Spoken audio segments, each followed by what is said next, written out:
Welcome to the Fear and Greed Afternoon Report for Monday the 10th of July 2023. I'm Sean Aylmer. Every afternoon we've got the 5 stories that happened today that you need to know about.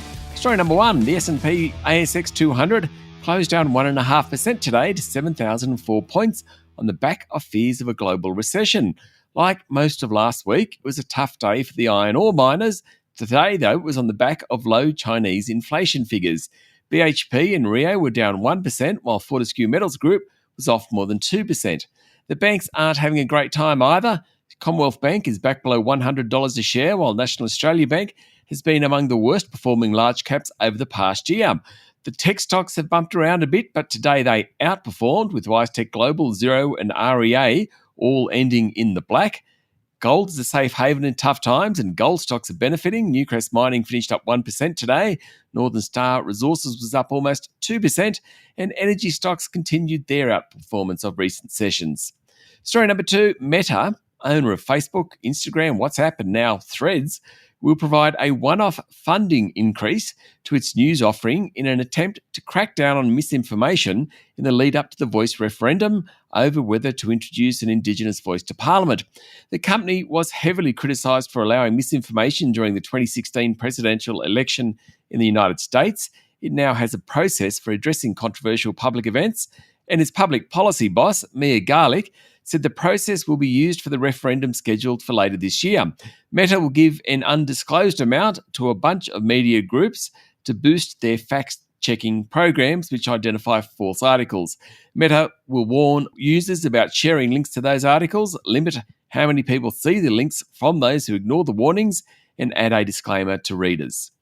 Story number 3, pressure is mounting on former Prime Minister Scott Morrison as the fallout from the illegal robo-debt scheme grows. Current Prime Minister Anthony Albanese says it's a decision for Morrison, but his own party, that's Morrison's own party, aren't exactly rushing to support him. Coalition MPs are reportedly saying it's up to him to decide whether to stay on after the Royal Commission blasted his behaviour in relation to the scheme. They're not exactly rushing to his defence. Outspoken Tasmanian Liberal MP Bridget Archer said it's difficult for the party to move on after Morrison issued a statement rejecting all the adverse findings against him. By contrast, Nationals MP and former Deputy Prime Minister Barnaby Joyce said he's apologetic for the suicides that occurred after vulnerable people received Centrelink debt notices generated from the scheme. Even the Cronulla Sharks Rugby League team is considering revoking Morrison's number 1 ticket holder status if he's found guilty of negligence or wrongdoing over the robo-debt program. Story number 4, Ardent Leisure's share price jumped 13% today after providing a positive financial year update. The owners of Dreamworld, Whitewater World and Skypoint Observation Deck, which have had a very rough run in recent years, today said unaudited revenue is up $70 million. That's from the last financial year. Higher ticket sales is the reason. The group said talk of a slowdown in consumer spending are overdone. And story number 5, US President Joe Biden is to visit Windsor Castle for tea with King Charles III, and climate change is likely to be top of the agenda. The visit will include a royal salute and a viewing of US-related artefacts. Biden and the King will also host a forum that will focus on how to encourage private companies to engage in more clean energy efforts, specifically in developing economies.